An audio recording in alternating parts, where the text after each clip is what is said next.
De regreso a las sendas antiguas. Shalom para todos, sean ustedes una vez más bienvenidos a este canal de regreso a las sendas antiguas. Vamos a continuar con el tema que comenzamos en la última presentación sobre la Eucaristía. Y vamos a identificar y a descubrir y a exponer el hecho de que fue Pablo quien instituyó el rito de la Eucaristía, lo que se llama la comunión, tanto en el catolicismo como en el cristianismo, en las partes donde la observen de alguna u otra forma distinta, igual el elemento es el mismo. Vamos a hacernos unas preguntas. Primero, ¿quién instituyó el rito de la Eucaristía en el Nuevo Testamento? Respuesta, Pablo. Así. Segunda pregunta, ¿qué significado tiene el rito de la Eucaristía?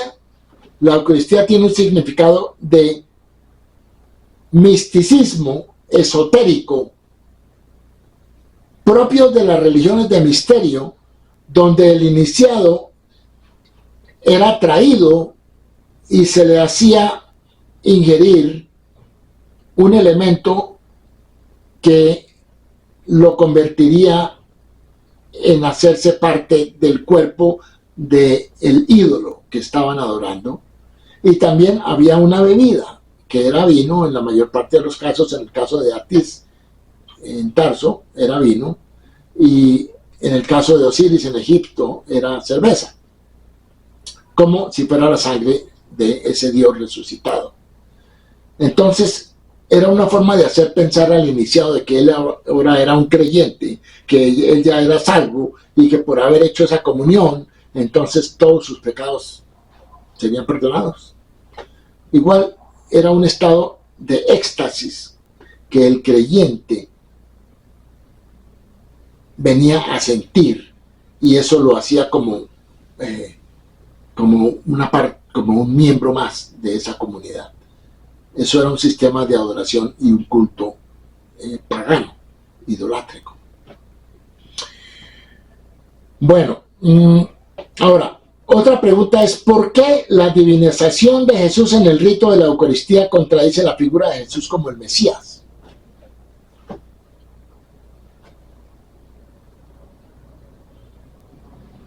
Si se toma a Jesús en un ritual de Eucaristía, eso contradeciría la figura de un Mesías. ¿Por qué? Primero, porque en el judaísmo el Mesías es un ser humano. Y es un ser humano que van a ser de un hombre y de una mujer. Van a ser biológicamente. Va a tener un padre y una madre, seres humanos.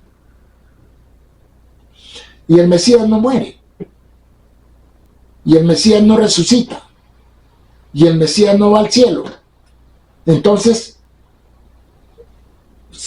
combinar la figura de un Jesús en un ritual de Eucaristía con la misma figura de ese Jesús como Mesías es muy contradictorio. No tiene sentido, no es lógico, no tiene coherencia.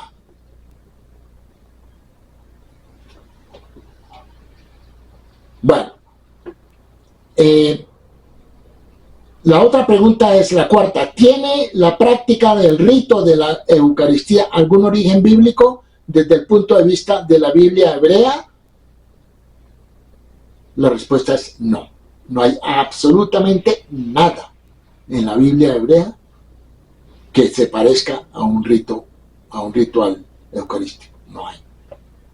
Lo que dije en la presentación pasada, que hay un ritual, y no en un ritual, simplemente es una costumbre, un kiddush, que se hace una bendición, una verajá, sobre el pan en una cena.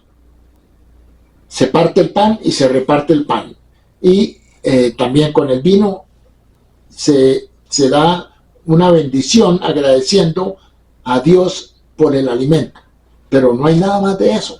Eso lo hacemos nosotros hoy en día en nuestras comidas. Entonces, es la bendición por los alimentos. Pero nada tiene que ver con que se una al cuerpo de un Dios que murió y resucitó, y que ahora usted, al comer un pedazo de hostia o pan sin levadura, o llámelo usted como lo llame, que ese es el cuerpo, y beba un poco de vino y le den a entender de que esa es la sangre, eso no tiene sentido. Inclusive, eso se parece más a un ritual de canibalismo que cualquier otra cosa. Eso no tiene sentido. Así que la Biblia hebrea no enseña nada de eso. Nada, absolutamente nada. ¿Cómo podemos comprobar que fue Pablo y no Jesús quien instituyó el rito de la Eucaristía? Vamos a probarlo. Porque, como dije anteriormente, quedaron unas partes en el Nuevo Testamento que las dejaron quietas, no las cambiaron en la historia original.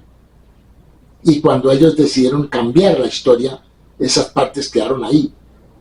Y esas pequeñas partes nos han dado una luz de lo que realmente sucedió detrás del escenario antes de que cambiaran e hicieran todas estas modificaciones. ¿Por qué? Porque el entendimiento es que el Nuevo Testamento tiene un mensaje que no es bíblico, no se ajusta a las enseñanzas de la Biblia hebrea, no se ajusta.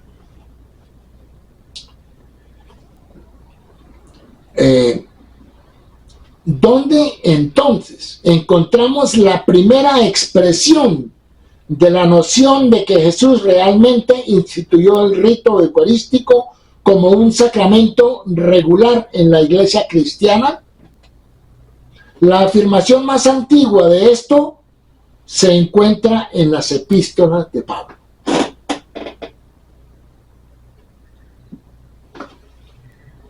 Déjenme decirles, la iglesia de Jerusalén, la comunidad de Jerusalén, los apóstoles más cercanos a Jesús, ellos nunca observaron la Eucaristía. Y no hay evidencia de que la hayan celebrado.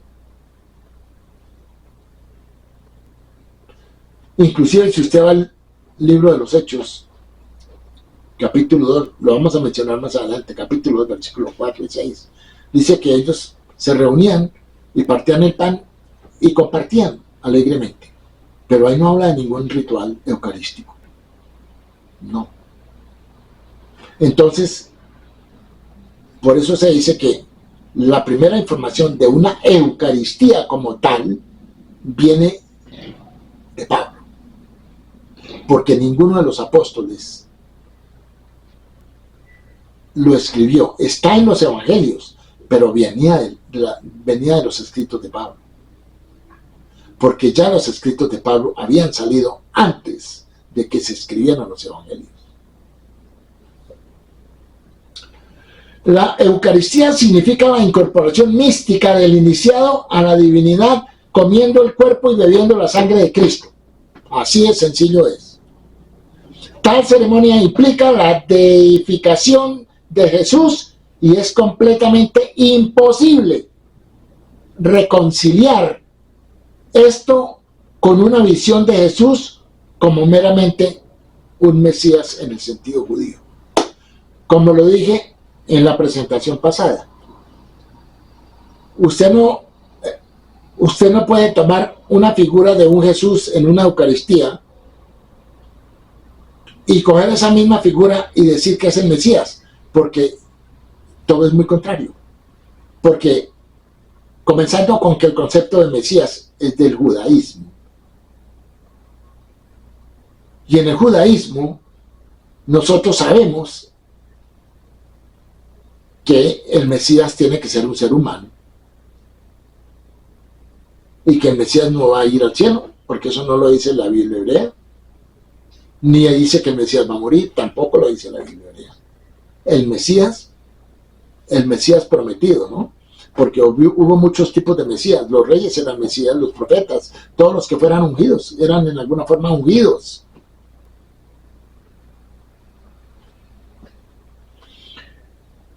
Bueno, la Eucaristía, además de implicar una doctrina de participación en la divinidad, implica una doctrina del sacrificio de Jesús como expiación por la humanidad, donde el adorador participa del cuerpo de Jesús sacrificado, tanto como los adoradores judíos solían comer el Cordero Pascual. Esto al cual Jesús es comparado. Y yo les voy a decir una cosa.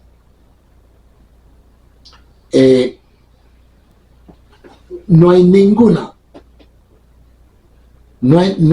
relación de colocar a Jesús como el Cordero de Dios que quita el pecado del mundo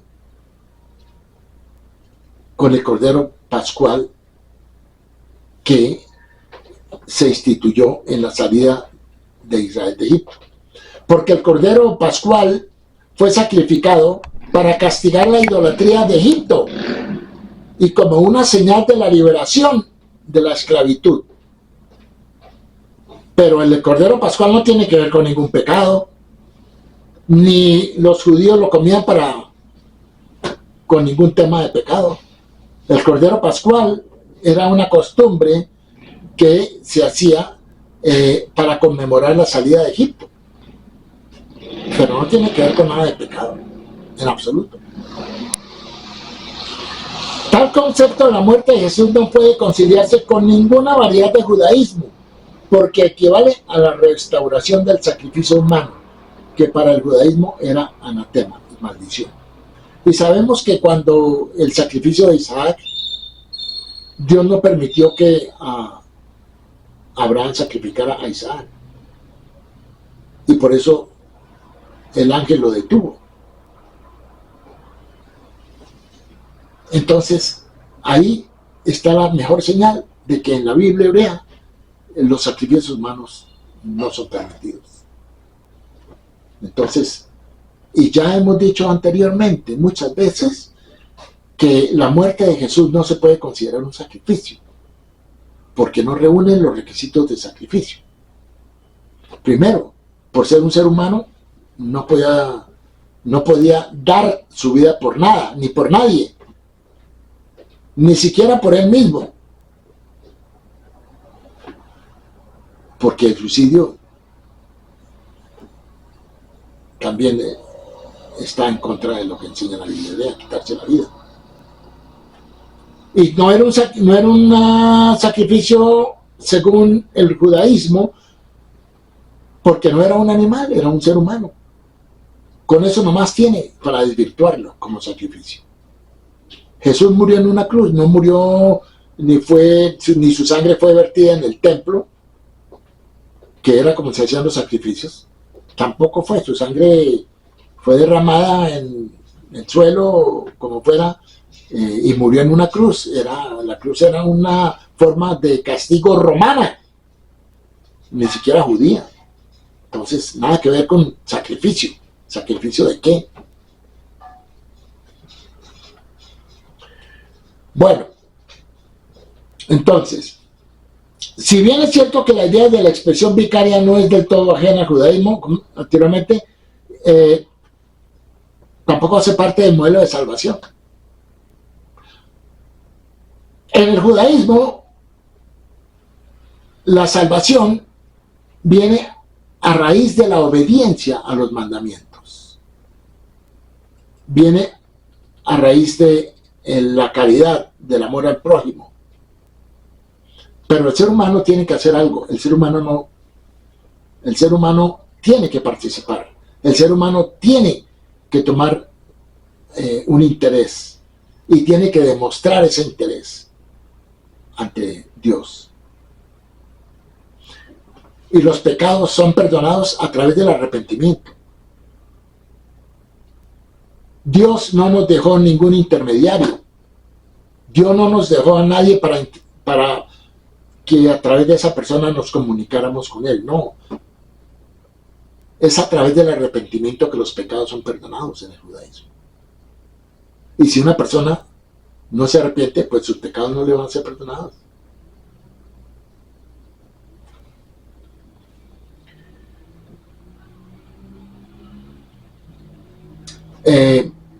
Así que la implicación de la Eucaristía de que la salvación se obtiene a través de la muerte de Jesús y el derramamiento de su sangre es por lo tanto un alejamiento radical del judaísmo y un regreso a los conceptos paganos de expiación.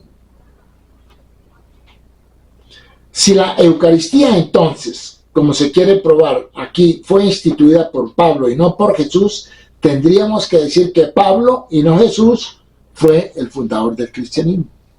De hecho. Igualmente relevante es el hecho de que la Eucaristía como sacramento básico del cristianismo lo distingue del judaísmo como una religión completamente separada. En los evangelios, ciertos textos familiares retratan a Jesús como fundador de la Eucaristía. El primero de estos está en Marcos 14, 22 al 24, donde dice: y mientras comían, Jesús tomó el pan y bendijo, y lo partió y se lo dio y dijo: tomad, comed, esto es mi cuerpo. Y tomando una copa y habiendo dado gracias, se la dio, y todos bebieron de ella, y les dijo: esto es mi sangre del nuevo pacto que por muchos es derramada. Mateo y Lucas dan el mismo relato con algunas pequeñas variaciones. Y a propósito del nuevo pacto, no hay ningún nuevo pacto. Nuevo pacto no hay. Porque la Biblia hebrea no habla de ningún nuevo pacto.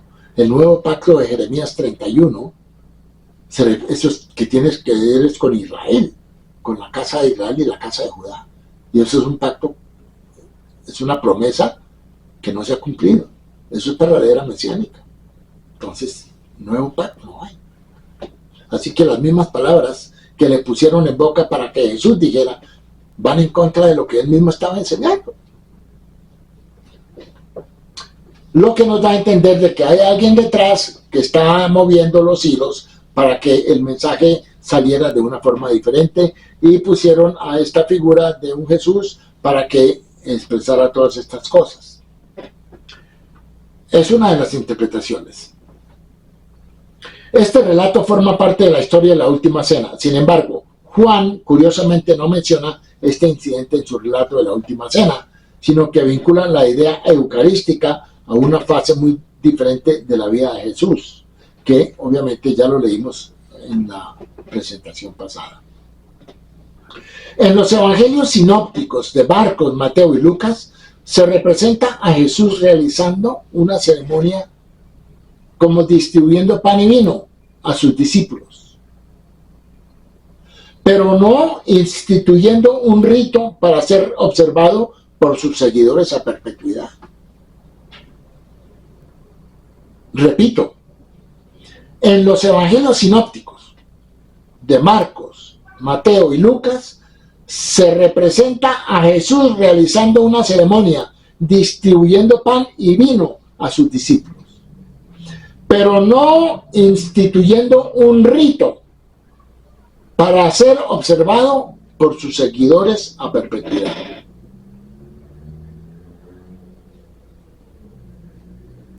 Se deja al lector suponer que esta historia proporciona un origen histórico o etiológico para el rito de la Eucaristía, tal como se practica en las iglesias cristianas o católicas. En Juan, en cambio, Jesús ni siquiera realiza una ceremonia. Se limita a expresar algunas ideas oscuras y crípticas, incluso a sus discípulos, algunos de los cuales se sienten alienados por las ideas expresadas por Jesús. Y en Juan capítulo 6, versículo 66, usted va a ver que los discípulos, que dice, desde ese entonces muchos de sus discípulos volvieron atrás y ya no andaban con él. Bueno, porque eran judíos y sabían que habían cosas que no estaban dentro de las enseñanzas del judaísmo. ¿Dónde entonces encontramos la primera expresión de la noción de que Jesús realmente instituyó el rito eucarístico como un sacramento regular en la iglesia cristiana? La afirmación más antigua de esto se encuentra en las epístolas de Pablo. Y esta es también la referencia más antigua a la idea eucarística, es decir, a la idea de que hay un poder salvífico en el cuerpo y la sangre de Jesús. O sea que la epístola de Pablo viene cargada con mentiras de un poder salvífico cuando no tiene nada que ver. Porque Pablo lo va a repetir cuando él diga que le fue revelado. Y aquí vemos el punto. Y este es el punto central de esta presentación. Luego Pablo dice,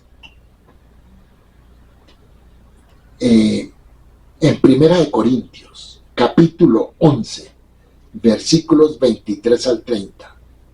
Mire lo que dice. Porque yo he recibido del Señor lo que también os he enseñado. ¿Cómo lo recibió él del Señor? ¿Y cómo fue que él lo recibió y los discípulos de Jesús no lo recibieron? Con ser que Pablo vino a la escena después de que Jesús había muerto. Y como ya sabemos que ni Pablo conoció a Jesús, ni Jesús conoció a Pablo. Entonces, ¿cómo es que ahora Jesús le va a comunicar a Pablo algo que no lo hizo con sus discípulos? Pero Pablo continúa diciendo, además, que todas las apariciones, supuestas apariciones de Jesús a Pablo, ninguna, pero es ninguna, se puede comprobar. Es más, la primera, que supuestamente es de las más importantes para el cristianismo, es la aparición en el camino a Damasco. Primero debo decirles una cosa, Pablo nunca dice que Jesús se le apareció en el camino a Damasco. Y Jesús no se le apareció, porque lo que se apareció fue una luz. O se oyó una voz, pero no hubo ninguna figura. Pero no solo eso, Pablo ni siquiera nunca dice que Jesús se le apareció. Quien lo dice es Lucas, en el libro de los Hechos. Pero en el libro de los Hechos, ese mismo evento está relatado 3 veces y cada una de esas veces es diferente a las otras 2. Entonces, no hay una consistencia en el relato de ese supuesto encuentro. Pero todo eso lo comunico ahora para que ustedes lo puedan mirar más adelante.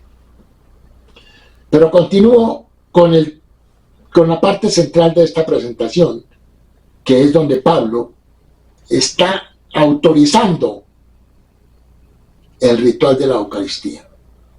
¿Por qué? Porque dice, porque yo he recibido del Señor lo que también os he enseñado. O sea, él se está poniendo en la situación de que lo que él le enseñó a los discípulos, o lo que pasó a ser parte del Nuevo Testamento en los Evangelios, fue porque él lo recibió del Señor. Pero no sabemos cómo lo recibió, ni cuándo lo recibió.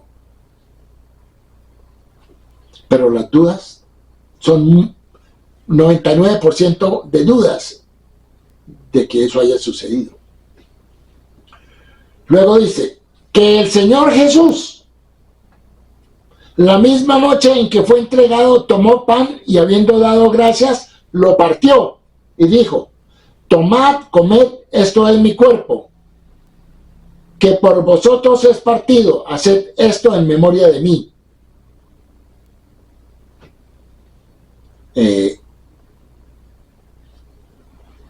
La primera vez que aparece esto, haced esto en memoria de mí, es aquí, en el relato de Pablo.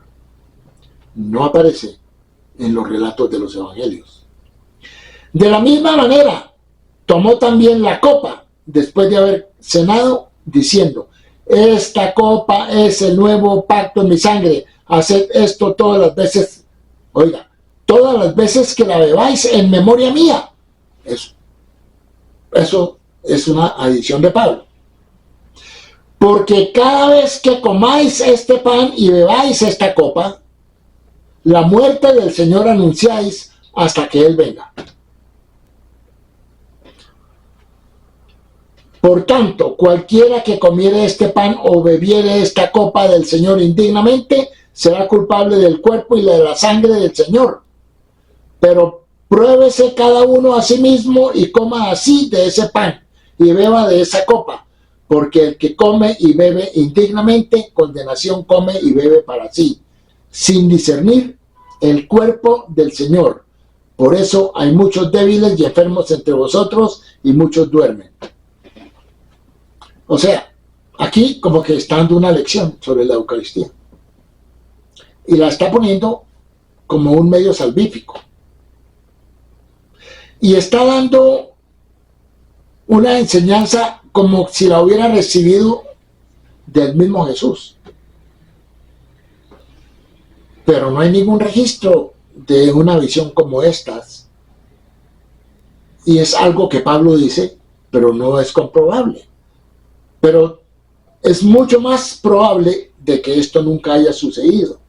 Pero Pablo está aquí introduciendo todos los elementos de un ritual pagano, de las religiones de misterio, que eran habituales costumbres de la ciudad de Tarso, de donde él era oriundo, y que después llegó a Jerusalén y quiso ser judío, pero nunca pudo serlo.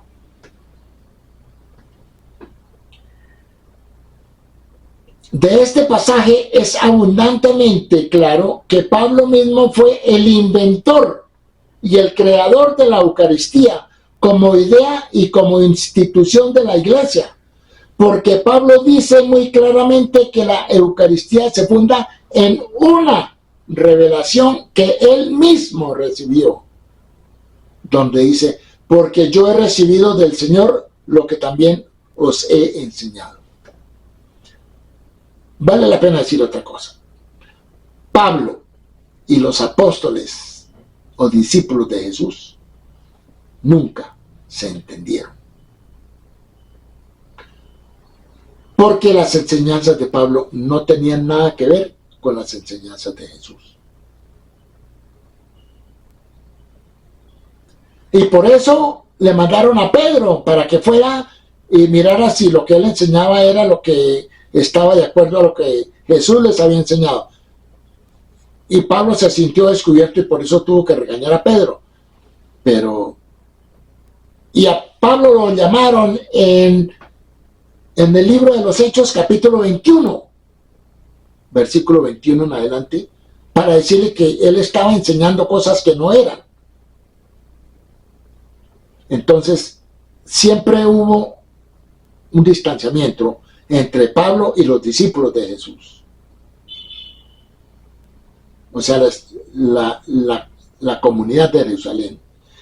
Y vamos a ver que Santiago, que era el hermano de Jesús, era quien dirigía la comunidad de Jerusalén, como los seguidores de Jesús. Y ellos nunca, no se dice en ninguna parte que hayan celebrado la Eucaristía. Entonces lo que Pablo está diciendo aquí, lo pusieron en los evangelios. Cuando los escribieron, 20, 30, 40 años después de lo que escribió Pablo, los insertaron. Pero es muy poco probable que Jesús haya hecho eso, porque eso va en contra de ese judaísmo que supuestamente él enseñaba. Y eso va en contra del judaísmo hoy en día. Siempre ha ido en contra, porque el judaísmo nunca ha enseñado nada parecido a eso. Pero eso sí es propio de las religiones de misterio, las religiones paganas, las religiones idólatras, donde habían dioses que morían y resucitaban.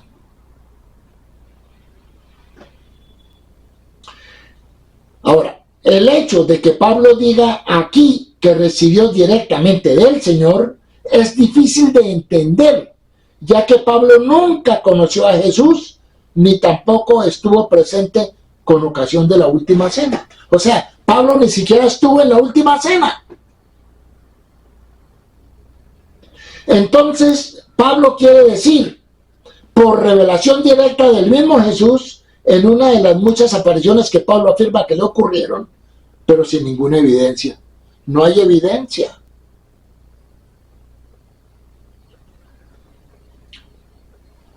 Si no hay evidencia, ¿en dónde está la fe del creyente? Usted no puede creer en algo que no tiene evidencia.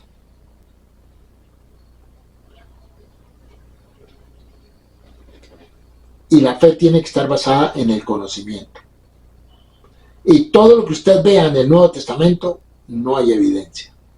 No hay evidencia de un nacimiento virginal, no hay evidencia de una resurrección de Jesús, no hay evidencia de una ascensión de Jesús, no hay evidencia de nada. Ni de matanza de niños, ni que Jesús fue a Egipto, nada de eso. Todo eso fue insertado y fue inventado.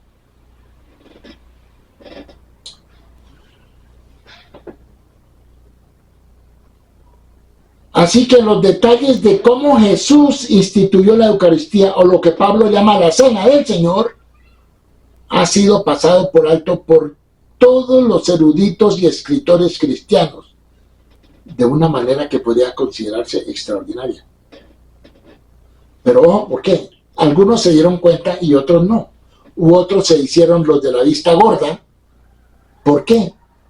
Porque donde hubieran admitido que fue Pablo quien realmente instituyó la Eucaristía, hubieran tenido que admitir que fue Pablo quien fundó el cristianismo y no Jesús. Pero en realidad es bastante comprensible porque hay mucho en juego aquí. Admitir que Pablo fue el creador de la Eucaristía sería admitir que Pablo y no Jesús fue el fundador de la cristiandad.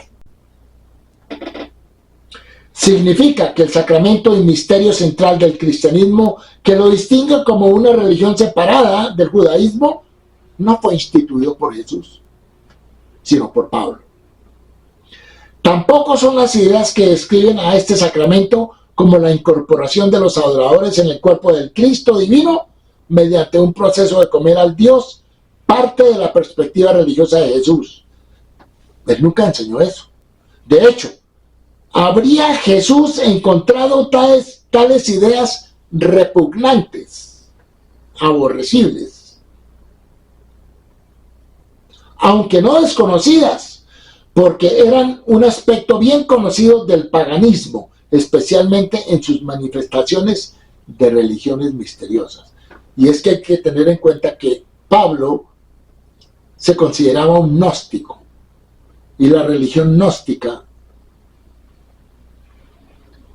tenía al ser humano como incapaz de poder hacer algo para salvarse a sí mismo, y por eso él dedujo el tema del pecado original y que el hombre es incapaz, de que necesita un ser humano que lo salve, un ser divino que lo salve, todas estas cosas. Eso no es bíblico, nada de eso es bíblico. Inclusive las enseñanzas de Pablo no están de acuerdo con las enseñanzas de Jesús, y a Pablo no le importó cuáles eran las enseñanzas de Jesús. A Pablo lo que le importaba era la figura de Jesús, para hacer con esa figura lo que él quería, y eso fue lo que realmente resultó, y el producto fue los escritos del Nuevo Testamento, en lo que se refiere al tema de salvación, al tema de la resurrección, al tema de la expiación. Bueno, Entonces debemos aceptar que Pablo está diciendo aquí que conoce las palabras de Jesús en la última cena por revelación directa y no por ninguna información recibida de los apóstoles de Jerusalén, algunos de los cuales estuvieron en la última cena. Entonces la pregunta es esta: ¿por qué los discípulos que sí estuvieron en la cena no observaron la Eucaristía? Porque en ninguna parte dice que la celebraron. ¿Y por qué Pablo, que no estuvo en la Eucaristía, viene a insinuar algo que no realmente sucedió en ese momento? Porque él quería insertar estos elementos paganos de religiones de misterio dentro de esa nueva religión. Y obviamente que lo hizo, porque eso es lo que se hace hoy en día. Evidentemente sería absurdo que Pablo adscribiera a una revelación exclusivamente suya, una institución ya que bien conocida en la iglesia desde los días del mismo Jesús. Esto explica el hecho de otro modo inexplicable que, como veremos, la Eucaristía no fue observada en absoluto por la iglesia de Jerusalén, sino solo por aquellas iglesias que habían venido bajo la influencia de Pablo.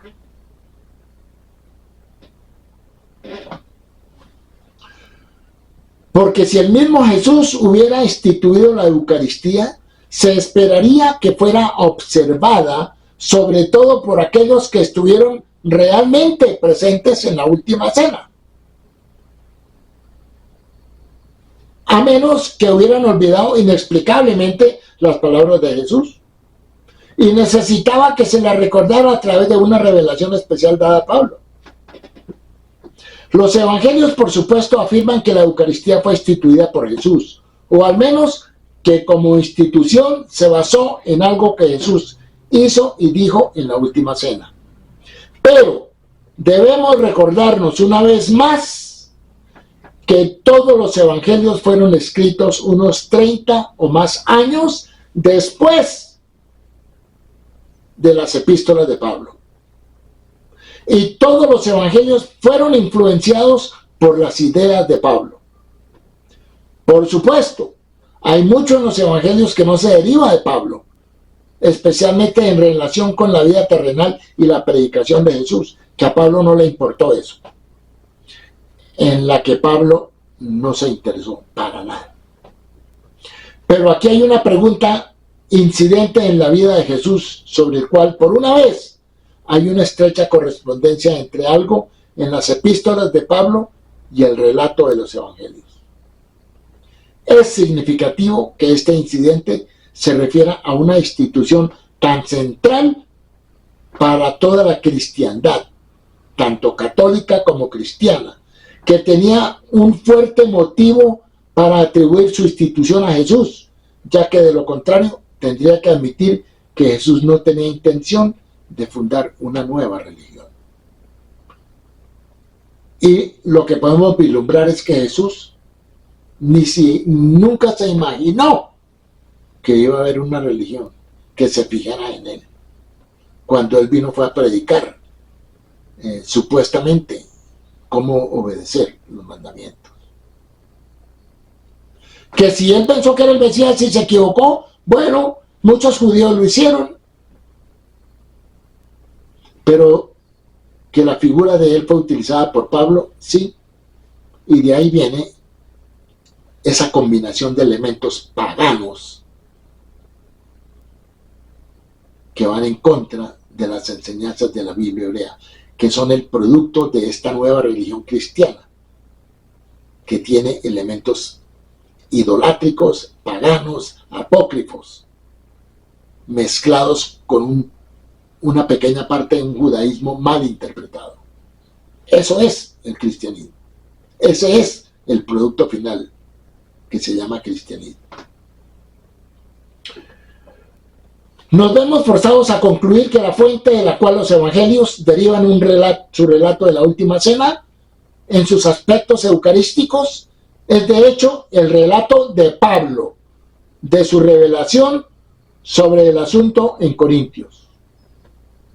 Los evangelios en general tienen otras fuentes para su relato de los últimos días de Jesús.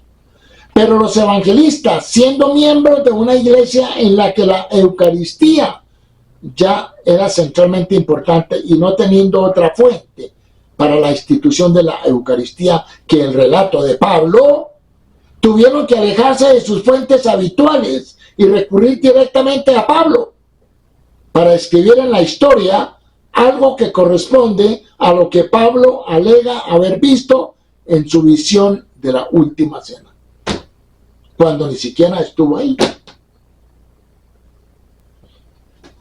Es como hablar de la resurrección. Si nadie vio resucitar a Jesús, ¿cuál resucitó? Ahora, yo le hago una pregunta a usted. Si Jesús hubiera resucitado, ¿por qué Jesús no se presentó ante las autoridades judías para refutarles a ellos la no creencia en su resurrección? Pero él nunca se presentó, nunca lo vieron. No hay ningún registro en Jerusalén de que a él lo hayan visto. Y sin embargo en los evangelios sí. Bueno, pero es en los evangelios. Pero no hay ningún registro civil o de gente que haya testiguado que lo vieron. No hay. Por eso digo, todo lo que el Nuevo Testamento dice carece de evidencia. Toda la gente está creyendo lo que les contaron. Y lo que les contaron nunca sucedió. Entonces usted está creyendo algo que realmente nunca sucedió. ¿En dónde está su fe?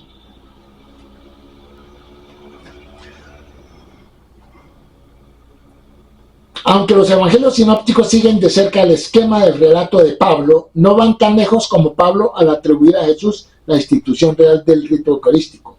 En cambio, retratan a Jesús realizando una ceremonia que luego se convirtió en la base del rito eucarístico. El autor de Juan, por otro lado, omitió el incidente por completo de su relato de la última cena. Esto ciertamente no se debió a que fuera indiferente a la Eucaristía, ya que en otro contexto da una versión mucho más larga y apasionada de su teoría que la que se encuentra en cualquiera de los evangelios sinópticos,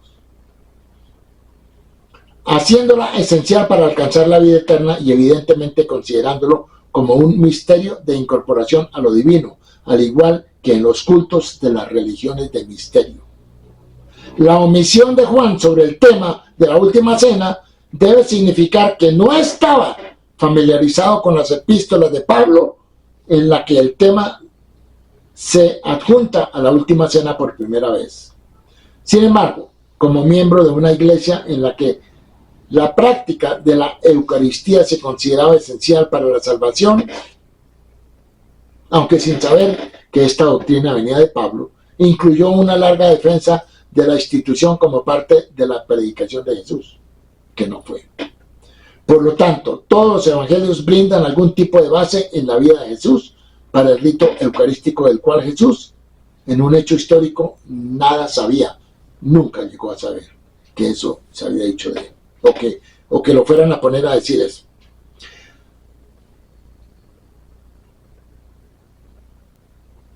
Bueno, luego, al final de la comida, esto no quiere decir, por supuesto, que Jesús no distribuyó pan y vino a sus discípulos. Sí, pero esto era un ritual muy común en el judaísmo, como lo es hoy en día. Eso era bastante normal en una comida judía, ya sea en la época de una festividad o no. El líder de la mesa haría una bendición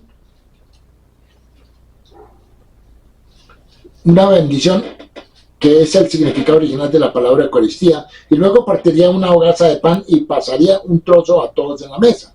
Luego, al final de la comida, se daría las gracias sobre una copa de vino que se repartiría al final de la acción de gracias. Este procedimiento, que todavía se practica hoy en día, que la practicamos en el judaísmo, no tiene ningún significado místico. El único significado de esto es agradecer a Dios por la comida que Él nos ha provisto. La adición de los adornos de origen pagano de las religiones de misterio, es decir, el pan como el cuerpo del Dios y el vino como su sangre, eso fue obra de Pablo, mediante la cual convirtió una comida judía ordinaria en un sacramento pagano e idólatra. Dado que la sangre de un animal estaba prohibida incluso en una comida judía por la ley bíblica. Aquí nuevamente Pablo parece estar deliberadamente alejándose del contexto judío y alineándose con el mundo del paganismo. Es digno de notar que el término que Pablo usa para la Eucaristía es la Cena del Señor, que viene del griego kuriakon deipnon, y esta es la misma expresión que usaban en las religiones de misterio para las comidas sagradas dedicadas a sus dioses. Hay evidencia de que en la iglesia primitiva esta ceremonia se consideraba un misterio, porque una atmósfera de secreto lo rodeaba, y los no cristianos e incluso los catecúmenos, aquellos que se iniciaban en el cristianismo, no podían presenciar. La expresión de Pablo, la cena del Señor, evocaba tanto la religión del misterio que los primeros padres de la iglesia se sintieron avergonzados por esta expresión y la sustituyeron con el nombre de Eucaristía. Por lo tanto, los Lader buscaron alinear la ceremonia cristiana con el Kiddush, no místico ni mágico, del judaísmo, en el que el vino y el pan eran bendecidos, o más exactamente, Dios era bendecido por proporcionar el alimento. Sin embargo, a pesar de este cambio de nombre, la Eucaristía siguió teniendo asociaciones mágicas, ya que se creía que cada vez que se celebraba ocurría un milagro. El pan y el vino se convertían en el cuerpo y la sangre de Cristo. Entonces, cada vez que eso sucede, usted está matando al mismo Cristo que usted cree, lo está matando.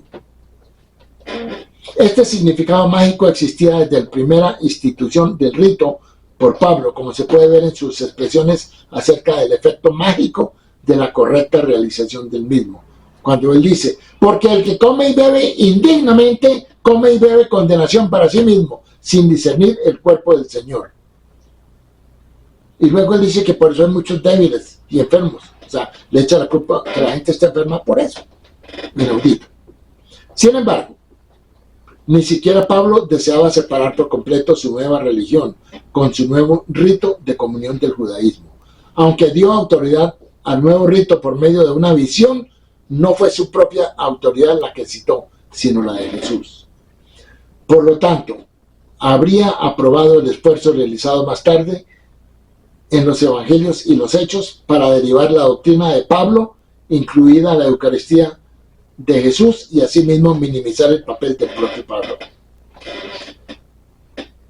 Pablo no deseaba ser aclamado como el fundador de una nueva religión. Por el contrario, deseaba que sus doctrinas fueran aceptadas como la continuación lógica del judaísmo y por lo tanto contaran con el respaldo de toda la panoplia de la historia contenida en las escrituras judías. En consecuencia, incluso en su institución de la Eucaristía, busca subrayar los antecedentes bíblicos. Al rodear lo que era de hecho una audazmente pagana ceremonia con una red de alusiones bíblicas, Pablo esperaba unir su culto a Jesús como un Dios salvador, al trasfondo judío que todavía apreciaba como converso y en el que había aspirado a alcanzar grandes alturas, pero que nunca llegó a alcanzarlas. De esta manera pudo pensar en sí mismo como un profeta, como Jeremías. No se había separado de los fariseos, a quienes había esperado conquistar a través de sus dones. En cambio, los había trascendido y los había de conquistar. Bueno, queda por demostrar que la ceremonia de la Eucaristía no fue practicada por los seguidores de Jesús en Jerusalén, quienes fueron dirigidos por los propios discípulos de Jesús, quienes seguramente habrían sabido si Jesús les había dado este nuevo rito funcional. La evidencia del libro de los Hechos apunta a la conclusión de que los nazarenos, seguidores de Jesús, no practicaban la Eucaristía. En cambio, se inculcaba un sentido de comunidad simplemente teniendo comidas comunales, como en el caso de otras hermandades judías. Así encontramos lo siguiente: se reunían constantemente para oír las enseñanzas de los apóstoles y para compartir la vida común y para partir el pan y orar. Unánimes asistían todos los días al templo y partiendo el pan en las casas particulares, compartían sus comidas con gozo inmutable, alabando a Dios y gozando del favor de todo el pueblo. Eso lo encontramos en el libro de los Hechos, capítulo 2, versículo 42 al 46. La expresión partir el pan significa simplemente iniciar una comida de manera ceremonial. El anfitrión o algún invitado destacado hace una bendición sobre una hogaza de pan y luego parte la hogaza dando un trozo a cada persona presente. Esto lo hacían y aún lo hacemos los judíos en todas las comidas comunitarias o festivas, ya sea en un día de la semana o en un día festivo. Y nada se dice que sugiera que el pan tiene algún significado simbólico o místico, para nada.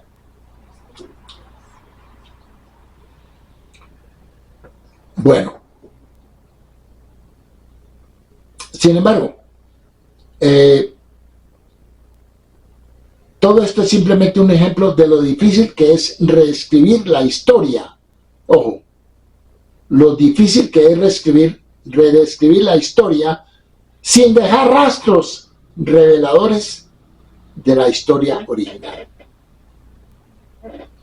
Una alteración implica siempre otras, pero el redactor no siempre piensa en las repercusiones de una alteración que ha insertado, por lo que deja otras partes de su trabajo inalteradas e inconsistentes con su patrón de adaptación del original. Es decir, el que está cambiando la escritura como lo cambiaron los evangelios, muchas veces dejaron rastros que no cambiaron por equivocación o por omisión o porque no se dieron cuenta, y ellos quedaron ahí inalterados.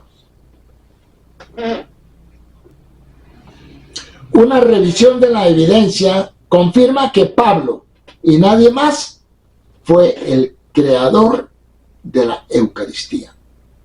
Dio autoridad a esta nueva institución que en realidad derivaba de la religión de misterios, aduciendo una visión en la que había visto a Jesús en la última cena cuando él ni siquiera estuvo ahí. Esta visión de Pablo se incorporó más tarde como un hecho histórico en los evangelios, en los relatos que allí se dan de la última cena, y por lo tanto ha sido aceptada como un hecho histórico por la mayoría de los eruditos del Nuevo Testamento. Entonces, con esto quiero concluir lo que hemos estado presentando y llegar a una conclusión. Y la conclusión es de que el rito de la Eucaristía que celebran en la cristiandad es un rito pagano que no tiene ningún fundamento en la Biblia hebrea ni en el judaísmo, y que lo más probable es que Jesús ni siquiera haya dicho eso, porque si él era judío no pudo haber dicho eso, pero sí pudo haber sido hecho o dicho por Pablo, y Pablo se inventó una revelación que nunca sucedió para imponer, para escribirla en sus epístolas, que luego esas epístolas fueron insertadas en los evangelios. Así que eso es lo que tenemos, y eso es lo que ustedes, oyentes, quienes me están escuchando, puedan ir e investigar y preguntar. Todo está en la historia, y si no me creen, vayan y busquen en internet, ahí también encuentran, y se darán cuenta de lo que estamos mostrando acá. Es información para que ustedes comiencen a salir del engaño y de la mentira. 2000 años de engaño, desde que existe el Nuevo Testamento. Muchas gracias. Estaremos comunicándonos en otra oportunidad. Muchas gracias por sus comentarios. Y siempre pueden hacer todas las preguntas del caso que quieran. Todas las preguntas serán respondidas. Muchas gracias. Shalom.